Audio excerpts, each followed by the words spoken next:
What we wanted to do with our last session is just to support our programs with some additional financial document support.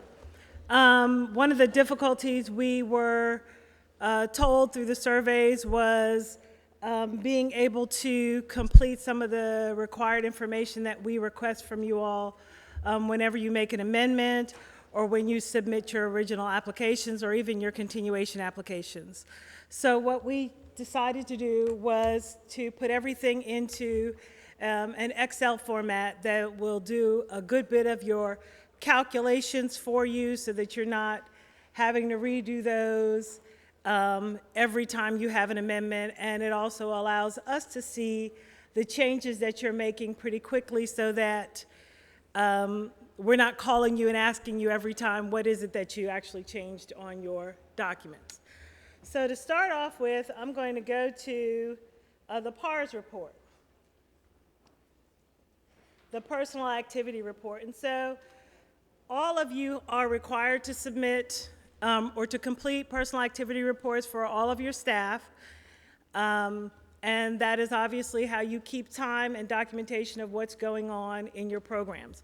And so what we've done is we put this in a spreadsheet for you to make it a little bit easier for you. Some of the calculations when they're submitted are incorrect, and so this does all of that math for you. So of course, at the top you're putting in the standard information, the name of the person, if you have an employee number, whatever that might be. You can put in whatever the date is. Oh, okay.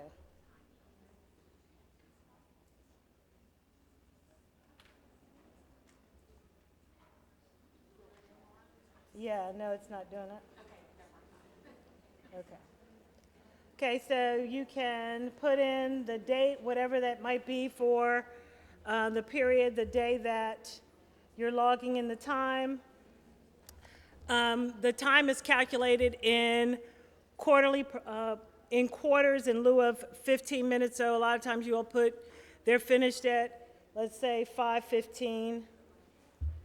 And so it'll calculate your actual time for you versus you all having to calculate it for yourself. And so that'll make it a little bit easier. The reason why we have the total 21st century hours, because you have staff members that do both 21st century and for a lot of CBOs are handling other responsibilities. And so this identifies just the number of hours that are being assigned to 21st century. So if the number is different, you can put it here. So if they've worked 8 hours and only 6 of those are going to be charged to 21st century, you can put it there. And, oops.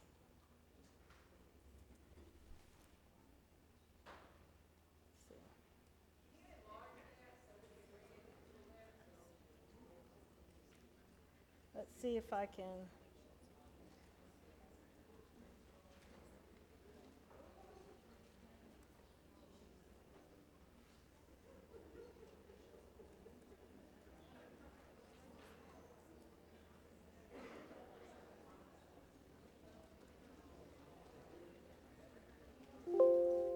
Well, this is not allowing me to enlarge it at all. Let's see if it'll do the Zoom stuff.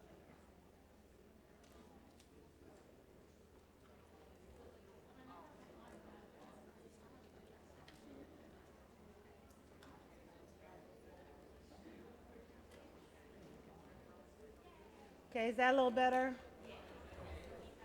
Okay. All right, so at the end, at the bottom, you'll see that it is calculated the total amount of time, and that'll allow you to plug that in and submit your reports, okay? So it's just an electronic version of the form that you have.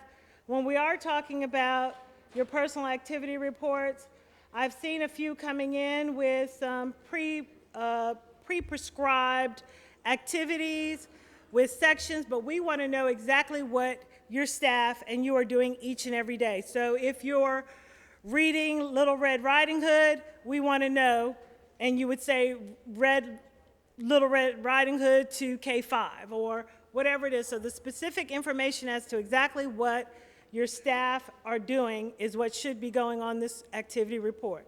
That identifies to us exactly what's going on in your program on a daily basis, okay? Questions about this page? All right. Pardon? Yeah, most of the federal programs directors, when you all are doing your continuation application, we've already sent this out. So whoever was completing your continuation application should have this information. And as soon as we lock a couple of more sections, we'll put it up on the website for you to have regular access to, okay? All right. Let me enlarge this a little bit also.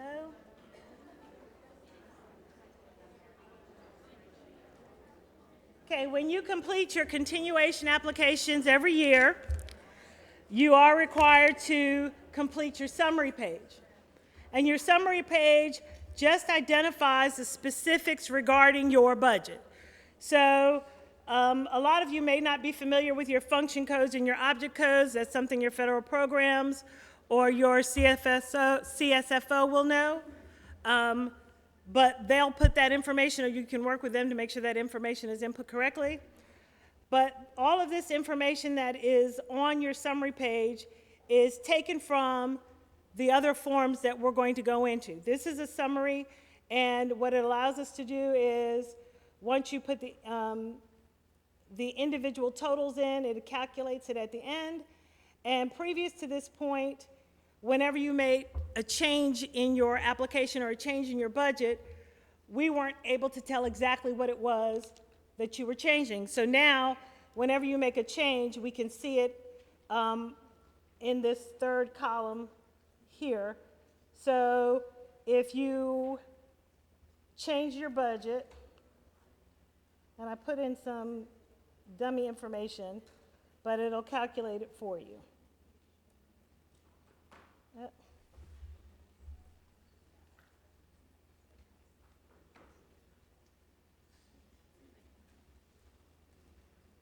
So it'll calculate the change and make the complete change at the bottom.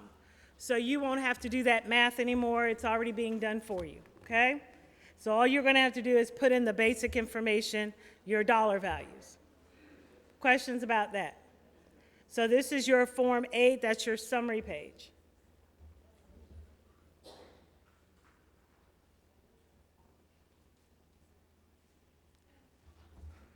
Let me enlarge this one too.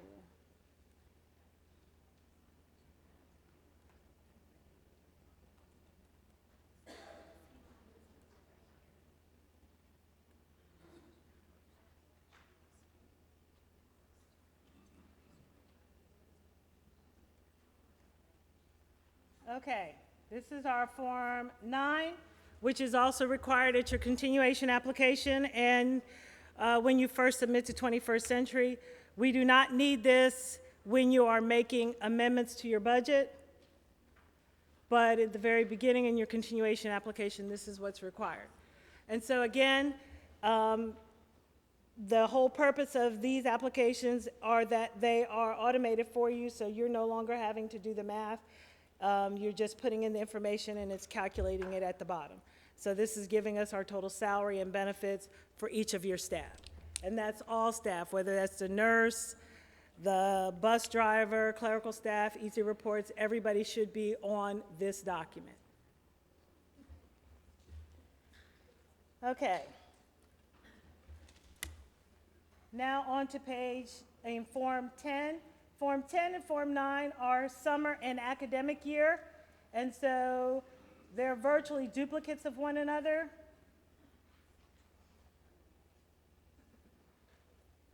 And you are completing these during your continuation applications and any amendments throughout the program year. So whenever you're making an adjustment, that's got to go through your CSFO and EGAP, you'll be done on this page.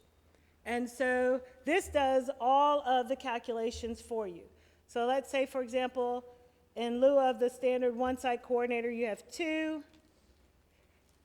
it gives you your salary per hour, tells you, and then you have to input, well, you input your salary per hour, input the number of days, it'll calculate your rate per day. So for example, let's see. If you have 4 hours a day, it calculates the difference. And it extends it all the way over to what that would mean per year if that person were working the full 165 days per year, okay?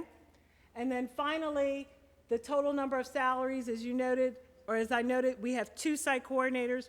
So the first annual salary is just for one, and then the total salaries is for both, okay?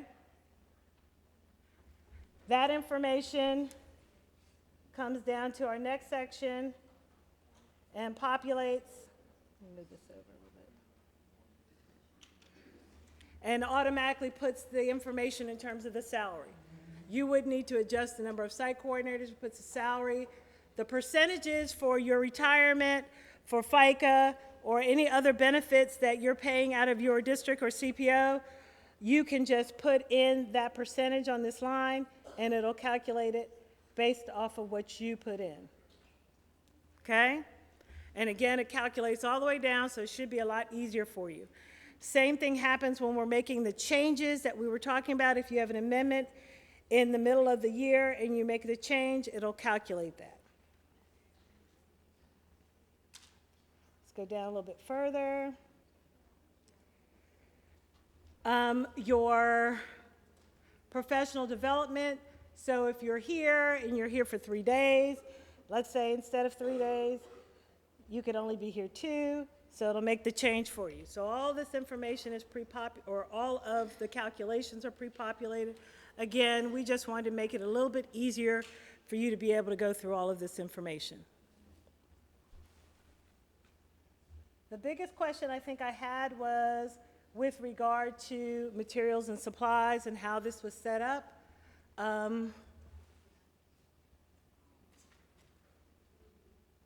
So in this case, we have 12 items. They are Chromebooks. They cost $325 a piece. The detailed description explaining exactly what type of Chromebooks they are, so we have that information. And again, it calculates all the way across. Okay?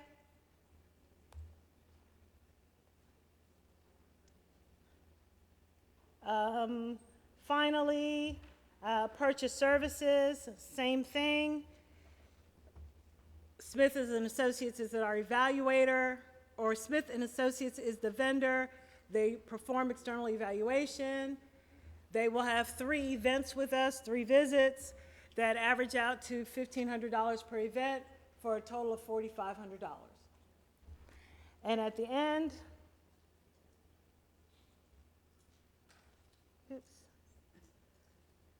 would be our indirect costs, and then finally everything will go from here to your original summary page, to your Form 8. And I think Form 11 is the exact same thing, but it's for the summer, and so it's designated summer at the top. All right? We also went ahead and put your inventory forms on the Excel spreadsheet that make it a little bit easier for you to keep track of your inventory. Once you completed each of these forms, forms 7 through 12, if you print them as a PDF and then upload them into eGap, that'll allow us to enlarge it to be able to see, because when you're printing them out on paper, it does look a little small, but we just figured that this would be a little bit easier for you. And so we're just asking you to print them as a PDF, and that way we can see them. Any questions on the forms? Well, that was easy enough. So that's it. Annette will close us out, and thank you for your time.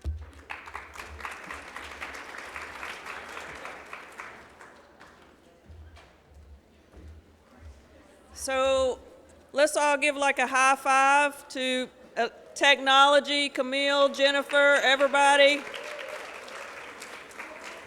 I have to tell you, the first week on the job, I heard more people say we write the same thing in like 10 forms. So how can we change that? And I said, well, we'll get on it. And these ladies did. So I think it'll make your job a lot easier compliance-wise, and we can start getting to doing more program stuff.